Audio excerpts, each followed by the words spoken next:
जय हिंद। आज हमारा तीसरा क्लास है, मतलब कि ये क्लास जो फिजिक्स का ये थर्ड पार्ट ये चल रहा है। 2 पार्ट हमने ख़त्म कर दिया है।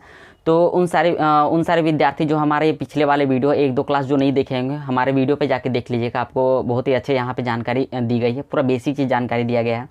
क्योंकि अभी GD-SSC का बोल सकते हैं, या तो फिर असिस्टेंट लोको पायलट का जो अभी GD-SSC का जो एग्ज़ाम होने वाला है और असिस्टेंट लोको पायलट का जो वैकेंसी आने वाला है, या तो CHSL 10+2 का जो इसमें अभी जो फॉर्म जो आया हुआ है, तो उन सारे एग्ज़ाम के लिए काफ़ी हमारा टॉपिक काफ़ी इंपॉर्टेंट रहता है। 2 से 3 नंबर का आता ही आता है। तो यदि आप इस फिजिक्स के चैप्टर को यदि आप देख लेते हैं, तो अभी आप फिजिक्स में जितने भी सारे चैप्टर को पढ़िएगा, इसमें काफ़ी आपको सहायता मिलेगा इस चैप्टर को लेके। क्योंकि जितने भी सारे चैप्टर है फिजिक्स में, उन सारे का सबका ये बेस है। तो बोला जाता है ये जड़ है। तो इस जड़ को सबसे पहले अच्छा से पकड़ना ही काफ़ी मतलब ये मुश्किल होता है। तो हम इस चीज़ को काफ़ी मतलब धीरे धीरे इस चीज़ को हम यहाँ पे डील कर रहे हैं। सभी बच्चों को एक साथ में लेके चल रहे हैं। वैसा नहीं कि जो कमज़ोर बच्चे उसको इन सारे टॉपिक को मैं छोड़ के मैं स्टैंडर्ड टॉपिक की ओर चले जाएंगे। तो वैसा कुछ बात नहीं, हम सारे बच्चे को एक साथ लेके यहाँ पे जा रहे हैं। तो जो भाई हमारा वीडियो पहली बार देख रहे होंगे, तो वीडियो को लाइक करके चैनल को सब्सक्राइब कर लीजिएगा, ताकि हम जितने भी सारे यहाँ पे वीडियो अपलोड करेंगे और नोटिफिकेशन आपके पास पहुँच पाए। क्योंकि नोटिफिकेशन ऑन आप कर लीजिएगा, तभी आपके पास नोटिफिकेशन पहुँचेगा। चलिए फाइनली हम यहाँ पे वीडियो को स्टार्ट करते हैं। सबसे पहला बात कर रहे हैं कि जो हमने 2 क्लास पहले करवाया था, आज मैं इसका तीसरा क्लास में कुछ इंपॉर्टेंट यहाँ पे बातें लेके आया हूँ। क्या है कि भौतिक राशियाँ, फिर कल भी मैंने भौतिक राशियों के बारे में बताया था, आज भी मैंने भौतिक राशियों के बारे में बता रहा हूँ। क्यों बता रहा हूँ? क्योंकि इससे सारी जुड़े बातें और नीचे है। क्योंकि सबसे पहले जो भौतिक राशि से रिलेटेड जो है, उन सारे को डील करने से पहले भौतिक राशि को समझाना बहुत ही काफ़ी यहाँ पे मतलब ये होता है। उसको नहीं समझाएंगे तो फिर आगे के पार्ट को नहीं समझ में आएगा। तो इसलिए यहाँ पे देखिए, सबसे पहला बात क्या बोला जा रहा है कि भौतिक राशियाँ फिजिकल क्वांटिटी। तो भौतिक राशियाँ पदार्थ का वह गुण है, मतलब फिजिकल प्रॉपर्टीज है, जिसका मापन किया जा सके तथा उसके माप को संख्या द्वारा प्रदर्शित किया जा सके। जैसे संवेग हो गया, बल हो गया। इतना छोड़िए, कल हमने क्या बताया था कि वैसा चीज़, ठीक है, वैसा चीज़ मतलब कि जो काल्पनिक चीज़ को नहीं मापा जा सकता है, लेकिन विदाउट काल्पनिक चीज़ को क्या मतलब कि मापा जा सकता है। तो वैसा कुछ वैसा पदार्थ है, वैसा भौतिक राशि, या तो बोल सकते हैं वैसी भौतिक राशि पदार्थ कुछ वैसा गुण है इसका कि जिसको हम मेजर कर सकते हैं। मतलब जिसको हम लोग छू के उसको हम लोग मेजर कर सकते हैं। ऐसा नहीं कि काल्पनिक के तौर पर। जैसे कल हमने एग्जाम्पल लिया था कि दिल्ली में ताजमहल ये होता, तो क्या ये काल्पनिक चीज़ है? आखिर वहाँ जाएंगे तो ताजमहल का यहाँ पे हम लोग कुछ भी वहाँ पे मेजर कर सकते हैं, लंबाई मेजर कर सकते हैं, कुछ भी मेजर कर सकते हैं। लेकिन हम यहाँ पे कल्पना करके हम कोई भी चीज़ का यहाँ पे मेजर नहीं कर सकते। तो जितने भी सारे चीज़ का है, जितने भी सारे चीज़ कल्पना के तौर पर किया जाएगा, वो भौतिक राशि नहीं कहलाएगा। जबकि जितना भी हम मतलब कि हम आँखों के सामने उस चीज़ को मतलब कि मेजर कर सकते हैं। जैसे हम बोल सकते हैं, तो क्या, जैसे मान के चलिए हम है, तो हमारा जो वेट होगा, जो भी मान के चलिए 30 kg, 40 kg, 50 kg आपका वेट होगा। मान चलिए 40 kg, 50 kg, 60 kg। मान चलिए 1 किलो गेहूँ लेंगे तो कितना होगा? 1 kg इसका वजन होगा। एक बोरा में लेंगे तो उसका हो सकता है कि 10 kg हो सकता है, 50 kg हो सकता है। मतलब जिसमें आपका जो वजन मतलब कि जो क्षमता हो, मतलब वजन जिसका हम कर सकते हैं, जिसका मेजर निकाल सकते हैं। जैसे मान के चलिए 5 किलोमीटर, तो उसको क्या हो गया? 5 किलोमीटर। वो हमारा क्या हो गया? मेजरमेंट हो गया। तो जिसका मेजरमेंट कर सकते हैं वो हमारा सारा भौतिक राशि है। जिसका मेजरमेंट नहीं कर सकते हैं वो सब हमारा भौतिक राशि नहीं है। ठीक है, मतलब फिजिकल क्वांटिटी नहीं है। जैसे हमारा संवेग का मात्रक कर सकते हैं, फिर हमारा बल का कर सकते हैं। बल क्या? जैसे मान चलिए हम किसी को धक्का दे तो उसमें हम लगा सकते हैं क्या कि कितना न्यूटन का हम बल उस पर लगाए हैं। तो जितने भी सारे यहाँ पे जिसका हम मेजरमेंट कर सकते हैं वो सब हमारा भौतिक राशि हो गया। जैसे संवेग हो गया, बल हो गया, आवेग हो गया। अब बात इसके बाद करते हैं कि मात्रक किसको कहते हैं, यूनिट किसको कहते हैं। हम चैप्टर स्टार्ट होने से पहले भी हम यूनिट के बारे में थोड़ा सा बताते हैं, आज भी यहाँ बता रहे हैं। किसी भी भौतिक राशि को व्यक्त करने के लिए किन्हीं 2 राशियों की आवश्यकता होती है। किसी भी भौतिक राशि को व्यक्त करने के लिए किन्हीं 2 राशि की आवश्यकता होती है। जैसे क्या? जैसे मान चलिए 5 kg, 10 kg। तो 5 क्या है? ये हमारा संख्यात्मक मान हो गया। ठीक है, जबकि kg क्या हो गया? हमारा मात्रक हो गया। तो कोई भी संख्यात्मक मान को मतलब मात्रक क्या होता है? किसी भी चीज़ को दर्शाने के लिए 2 चीज़ की आवश्यकता होती है, एक संख्यात्मक मान, एक दूसरा क्या होता है? मात्रक।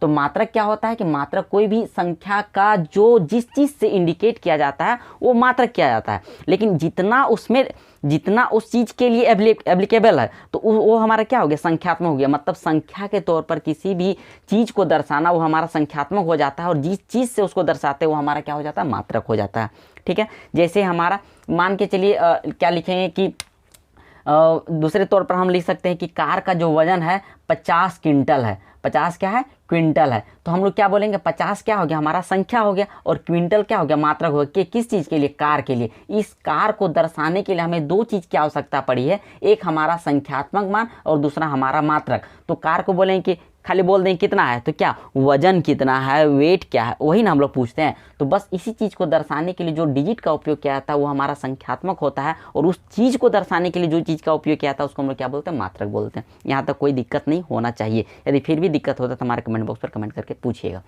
अब यहाँ पे बात करते हैं कि इसको हम लोग क्या बोलते हैं? मापन या मात्रक पद्धति भी कहते हैं। कोई भी यहाँ पे पूछता है कि मात्रक को और किस नाम से जाना जाता है, तो मात्रक यहाँ पे किस मापन या तो मात्रक पद्धति के नाम से भी जानते हैं। ठीक है, नेक्स्ट यहाँ पे बात करते हैं कि मात्रक को कितने भागों में बांटा गया। तो मात्रक को कहीं भी बुक में आप पढ़िएगा, लुसेंट वगैरह में पढ़िएगा तो 3 भागों में बांटा गया। 3 भागों में इसलिए बांटा गया, हम यहाँ पे 4 भाग लिख दिए, इससे आप लोग कन्फ्यूजन मत होइएगा, क्योंकि हम यहाँ पे एसआई यूनिट को यहाँ पे इसके साथ में हम ले लिए, जबकि एसआई यूनिट को यदि हम नहीं लेते हैं तो ये भी हमारा कितना होगा? 3 भाग में बांटा जाएगा। लेकिन यहाँ पे जितने सारे मात्रक है सबको हम एक साथ में ले लिए, इसीलिए हम यहाँ पे क्या लिखे? 4 भाग में बांटा गया। पहला क्या है कि सीजीएस पद्धति, दूसरा है एफपीएस पद्धति, तीसरा है आपका एमकेएस पद्धति, और ये चौथा है हमारा एसआई पद्धति, जिसको बोलते हैं अंतर्राष्ट्रीय पद्धति। ठीक है, ये हमारा कई बुक में हमारा 1960 ईस्वी से ये कहीं पे आप देखेंगे, मतलब कि इसका मतलब जो चालू हुआ था कहीं देखिएगा 1971 ईस्वी चालू होगा। आपको ऑप्शन के अनुसार से जो मिलेगा उस चीज़ को आप मारिएगा।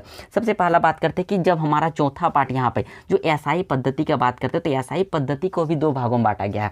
मतलब क्या? एसआई पद्धति आखिर कहते हैं किसको? तो ये फ्रांस की राजधानी पेरिस में जो है, फ्रांस की राजधानी कहाँ पे? पेरिस में जो है माप तोल का विभाग के अंतर्राष्ट्रीय अधिवेशन में एसआई पद्धति को मान्यता मिला था।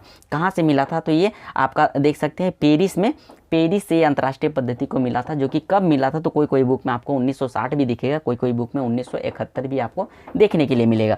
अब यहाँ पे बात करते हैं कि एसआई पद्धति को कितने भागों में बांटा गया, तो 2 भागों में बांटा गया है। एक आपका हो गया आधारी मात्रक, दूसरा हो गया संपूरक मात्रक। आधारी मात्रक हम लोग क्या बोलते हैं? बेसिक यूनिट बोलते हैं, जबकि हम लोग यहाँ पे संपूरक मात्रक को क्या बोलते हैं? सप्लीमेंट्री यूनिट बोलते हैं। अब यहाँ पे देखिए आधारी मात्रक को भी यहाँ पे 7 भागों में बांटा गया है, जबकि संपूरक मात्रक को 2 भागों में बांटा गया। मतलब इसकी संख्या 2 होती है और आधारी मात्रक की संख्या 7 होती है। लंबाई हो गया, द्रव्यमान हो गया, और सारे जितने भी सारे हम डिटेल यहाँ पे जानकारी दें, इसके बाद वाले जो हम यहाँ पे टॉपिक जो लेके आएंगे सारा अब इस पे हम चर्चा करेंगे। इसका 7 और इसका 2 कौन कौन सा यहाँ पे होता है। सो अब यहाँ पे बात करते हैं कि सीजीएस मात्रक किसको कहते हैं, आखिर सीजीएस का फुल फॉर्म क्या होता है। तो सीजीएस का मतलब क्या होता है कि यहाँ पे देख सकते हैं कि हम यहाँ पे सी से क्या होता है तो सेंटीमीटर्स होता है, जी से क्या होता है ग्राम होता है जो कि द्रव्यमान को इंडिकेट करता है, सेंटीमीटर आपका लंबाई को इंडिकेट करता है, और आपका एस किसको इंडिकेट करता है? सेकेंड, मतलब समय को इंडिकेट करता है। अब यहाँ पे बात करते हैं कि दूसरा आपका एफपीएस मात्रक किसको कहते हैं? Foot pound second. यहाँ पे सीजीएस मात्रक क्या हो गया कि आपका सेंटीमीटर ग्राम सेकेंड हो गया। आप एफपीएस पद्धति क्या हो गया? आपका फुट पाउंड सेकेंड। एफ से क्या हो गया? फुट, जिसको लंबाई से हम लोग यहाँ पे इंडिकेट करते हैं। पी से आपको पाउंड हो गया जो कि द्रव्यमान हमारा हो गया, और एस से हमारा क्या हो गया? सेकंड, जिसको हम लोग समय से इंडिकेट करते हैं। अब यहाँ पे चौथा है कि आपका एमकेएस पद्धति क्या होता है? तो एमकेएस पद्धति मीटर किलोग्राम सेकेंड हो गया, मीटर किलोग्राम सेकेंड। इसमें क्या पूछा जाता है? इसे मीट्रिक पद्धति भी कहते हैं। जैसे क्या पूछा जाए कि एमकेएस पद्धति में एम क्या होता है? तो एम क्या होता है? मीटर होता है। ठीक है, क्या होता है? किलोग्राम होता है। एस क्या होता है? सेकेंड होता है। तो इस प्रकार से ये छोटा सा वीडियो था जो कि हम यहाँ पे थोड़ा सा ये एग्जाम्पल के तौर पर आपके सामने थोड़ा सा वीडियो लेके आए हुए थे। ज़्यादा लंबा कर देंगे तो स्टूडेंट यहाँ पे डिमोटिवेट होकर छोड़ देंगे, नहीं यहाँ पे पढ़ना स्टार्ट करेंगे। तो बस छोटा छोटा ये क्लिप दे रहे हैं ताकि आप एक वीडियो को देखने के साथ ही आप दूसरा वीडियो देखिएगा, दूसरा वीडियो देखने के साथ तीसरा वीडियो देखिएगा, और तीसरा वीडियो के साथ चौथा वीडियो देखिएगा। हम इसका मैथ्स को भी हम लेते आएंगे, रीजनिंग वाले चैप्टर को भी लाएंगे, जीके जीएस वाले चैप्टर को भी हम यहाँ पे, साइंस को तो कवर कर रहे हैं, आपको जनरल वाला भी है उसको भी हम कवर कर देंगे। तो चलिए छोटा सा हमारा वीडियो था, वीडियो हमारा पसंद आया हो तो वीडियो को लाइक शेयर कमेंट जरूर कीजिएगा। मिलते हैं नेक्स्ट वीडियो, तब तक के लिए जय हिंद।